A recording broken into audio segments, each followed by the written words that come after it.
তোমরা দেখতেই পাচ্ছ শুকনো কড়াতে ভালোভাবে কড়াতে ডালটা ভেজে নিচ্ছি।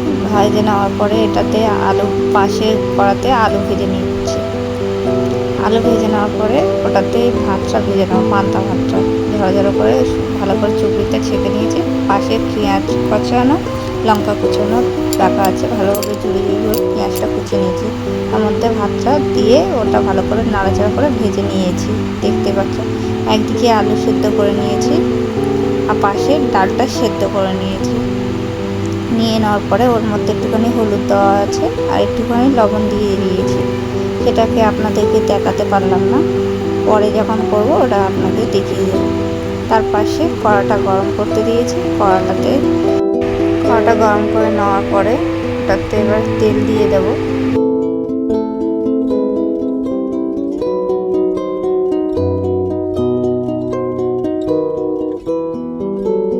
দিয়ে দেওয়ার পরে পেঁয়াজ দিয়ে দেবো।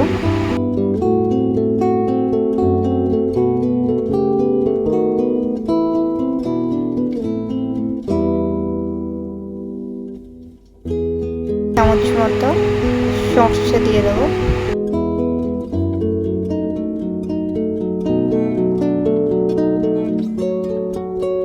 ভালোভাবে নেড়ে ছেড়ে নেবো, এটা লাল করে নেব।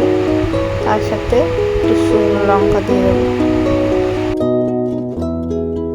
একটু শুকনো লঙ্কা কেটে নিয়ে ওটা দিয়ে দিয়েছি। দেখতেই পাচ্ছ লাল হয়ে এসছে। তারপরে ডালটা ঢেলে দেবো।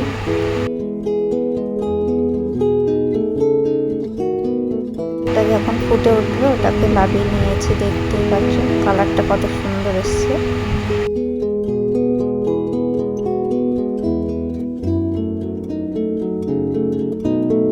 এরপর পাশে কড়াটা গরম করে নিচ্ছে। গরম করে নেওয়ার পরে তেল দিয়ে দিচ্ছি। দিয়ে দেওয়ার পরে পেঁয়াজটা লাল করে নেব।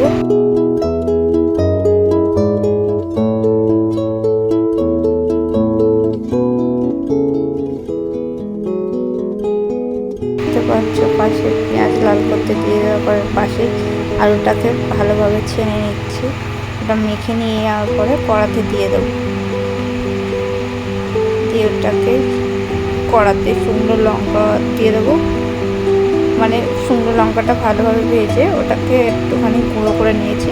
নিয়ে ওটাকে পেঁয়াজের সাথে মিক্সড করে দিয়ে আলুটাকে ভেজে নেব। তুমি সেটা দেখতেই পাবে।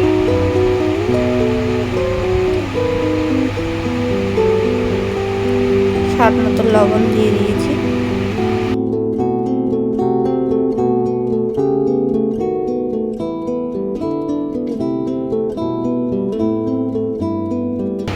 ভালোভাবে নেড়িয়ে নিচ্ছি, দেখতেই পাচ্ছ।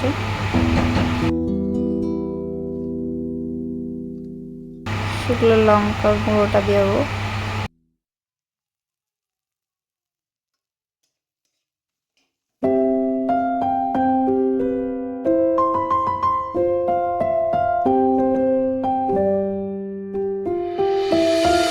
লাল করে নিয়েছি।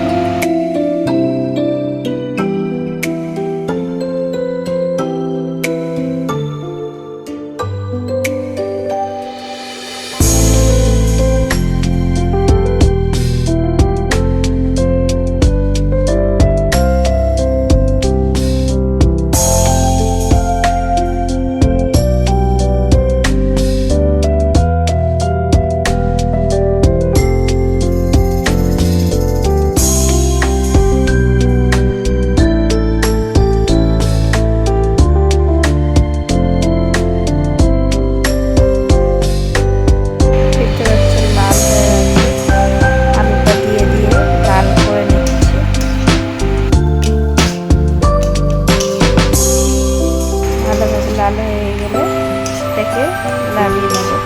হয়ে এসছে মোটামুটি, তোমরা দেখতেই পাচ্ছ।